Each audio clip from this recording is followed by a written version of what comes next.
Well, y'all, I've got some kind of crazy news. So some of it's depressing. Some of it is just gets on my nerves. Okay, so here's the deal, y'all. I spent several days canning, this is plum juice from out of the freezer. There's some video clips that y'all are going to see, but I forgot to turn the mic on. So I did a whole lot of teaching and a whole lot of talking, updating, and there was no sound. So y'all are going to get some clips of me canning some juice. This is because we needed to clear out the freezer. You guys heard us talk about how we just filled the freezer with 42 birds. We have 2 hogs and a steer that is also going to be going within the next 2 weeks, which means we need freezer space. So I ended up with 54 quart jars, all of this. There was 54 quarts of plum juice. Now, I did not make any of that jelly because honestly, I just don't need the jelly. I have all of this jelly from just this year, not including, I have jelly from not last year but the year before, because not this past year but the year before, my plum trees, the blooms got the frost got them, so I didn't get any plums. But the year before that is what I still have jelly from. So I really don't need any jelly. I have that jelly plus all of this jelly, but all of this is juice. It has been sweetened with honey. When I initially started warming up my juice, so I got it all out of the freezer, put it all over in a pot, brought it up to very, very warm, and it kind of tasted like cranberry juice, which is very bitter, a very bitter taste. So I added some honey over in there, got that good and dissolved, and put it over in my jars and hot water bathed them for 20 minutes. All of that is done. That was almost a whole day's worth of work in 54 jars. You can see all the way across the cabinet. I had to defrost, warm it up. I went ahead and sweetened it with honey because although I can use this to make jelly if I need to, that is not my intentions. I really want to use it if I need to make a punch, or if I'm going to make, I can use it to pour in smoothies, anything like that where I'm still getting the health benefits from it. Or we can drink it if need be, if we don't want water or we're not in milk or whatever. I can just grab that right off the Prepper's Pantry and drink. So that was kind of a bummer news right there. Some good news in between is the kids are better. Their sickness, I think we had what is going around in our area is flu B. You know, I've told y'all before, I really do like these. I really feel like in 24 hours, we were all better. I had a little bit of a headache. The girls went to bed one night feeling kind of crummy. Libby told me one time her stomach was hurting. Colby and Aiden, it really never affected. Jennings was obviously the sickest. That was the night that the tornadoes were coming through. But by the next, lunch the next day, he was fine. Now, here's the really depressing news. Is all of Christmas is coming down. We're putting all of Christmas up. Christmas is one of our favorite seasons because we can just kind of pause and take that break. So everything from really over the piano, all of the mantle, the Christmas tree. I'll let the kids set up the Christmas village this year. All over in front of our foyer, off of our table. I had a couple of things outside and just a couple of things over on the back porch. But today, all that's got to come down. I sent the guys up to get the boxes out of the attic. So that is the depressing news of the day. You know, I just really feel like Christmas fills in the gaps when you're just doing your day-to-day thing. And then when Christmas comes, you get to just fill your house up with Christmas decorations, and it's fun and it's pretty. And then when they're all gone, it's like you're back to plain. I don't know, maybe that's just how I feel. I feel like everything is kind of plain after Christmas, but that's what we're doing today. The only other thing I had in my other video is when I went out to the greenhouse and we have this cold that's coming. I was showing you guys some of the things that I was doing. I dug up some of the turmeric from out my outdoor kitchen because if they're saying it's going to be like in the single digits, I just thought to myself, I just don't know if some of this stuff is going to hold up. So I did a lot of maneuvering, working around out there, dug up some of the turmeric. Some of it I took in my greenhouse and planted in pots and put in the middle.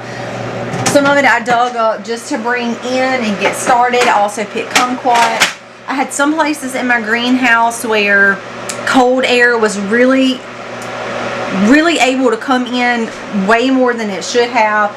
So I kind of had some spray foam. I filled that up. There were some areas that were so big the spray foam wouldn't get in.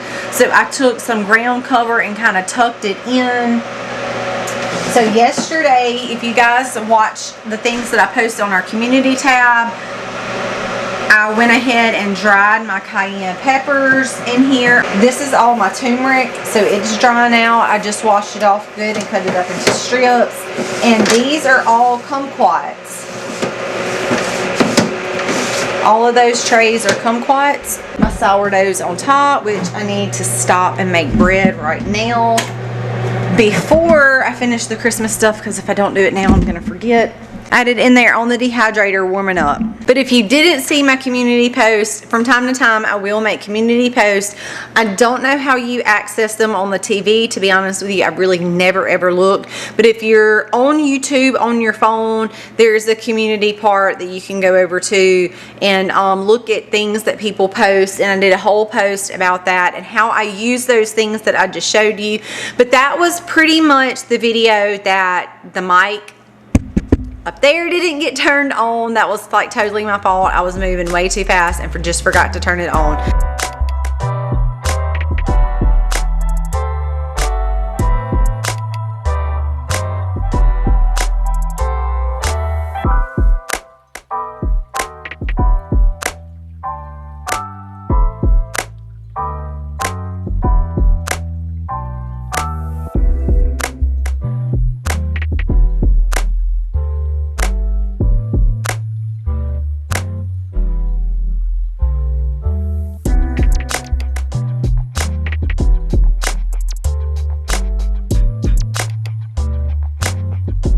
Much as I hate to start taking all the Christmas down, it is just that time. I've got some over here, some over there, some over there, a couple of things outside. I'm going to start gathering all that stuff up and getting it back in our boxes. After I do that, I'm going to have to clean up. I think we're going to have beef tips and some vegetables for supper tonight. It is New Year's Day, so happy New Year's to everyone. I hope that you guys had a great time celebrating last night. Of course, you and your family stay safe. I think we're gonna celebrate today by just staying home, eating a good meal tonight, hopefully having some game night with the kids to just kind of play. As sad as it is, kind of getting all of our Christmas stuff down, you know, I try to remember it's a bittersweet time. It's just one of those times where you're closing out a chapter. 2024 was very good to us, very good to our family. You know, you have hiccups all along the way in your journey called life. Nobody is perfect. No marriage is perfect. No family is perfect. But you strive and you put 110% towards all of those things. Your church, your spouse, your family, for us it's our farm, our business. Those are the things that we strive to just do better every year. I know it is for us in our life. We want to strive to do better each and every year. So as we close out 2024, packing Christmas up, it is a bittersweet time, but we can look back on 2024 of all the good things that have happened, all the things that God has blessed us with, all the good memories. We had some wild times, that is for sure. It especially seems to be extra crazy for us when we leave to go on vacation. So just wild times, you know, we can look back, we can kind of laugh about those things, but we can also take today as January the 1st, 2025, which just sounds weird to say, and look forward to the things that are to come. I pray that God will continue to be good to us and our farm, and for you guys, and the everyday life that you encounter. I do pray that 2025 will be as good as 2024. I know that we've seen a lot of ups and downs mentally, emotionally, with the things that go on in our family, your family, things that we see happening in the government and the world around us. There's ups and there's downs. But at the end of the day, closing out last year, bringing in the new year, I pray that we can just look forward to the future and those things that God has in store for us in the future, that we can continue to be faithful to Him and He be faithful to us. Guys, we thank you for watching our channel, and just some of the things that we've said no to in the past, we're going to say yes to new things in the future. Change it all up. It'll look a little bit different.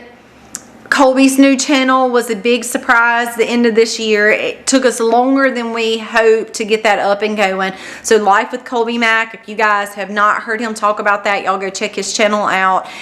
He films from, I film from my angle here on the farm. He films from a totally different angle. The Max is really just a lot of hard topic discussions, truths. And of course, this channel, The Max Life, shows you everything I kind of do from my perspective, like what I'm doing today. And then Colby is outside doing something totally different. So you're gonna kind of get both worlds. So The Max Life and Life with Colby Mack. Y'all be sure to check his channel out. That was something that we were super excited about, just for him to be able to show you he does different things than I do. Y'all saw me make bread. Colby can make bread, but he is not our typical bread maker. I could milk if I had to, but I'm not the typical milker. So you're going to see different aspects of how we function here on the farm. We work together as a team, and that is what life is really all about. A husband and wife raising their children, God-fearing, wanting to honor each other and raise our children to the best of our ability, teaching them life situations, life skills, responsibility, all of those things. So you're going to see two different angles from our family and our farm. You guys have always been gracious to us. Watch us, comment. You guys have emailed us when we have faced different things like the storms. I have had people reach out to us, message us on Facebook, email, in the comments, just wanting to check on us and make sure everything that was okay when the storms come through. We appreciate you guys so much. We really 100% could not do this thing if it weren't for you. So we try to always express our appreciation for you because we are so thankful for you. And with that being said, I hope that you guys have a wonderful New Year's Day. God bless and happy homesteading, y'all.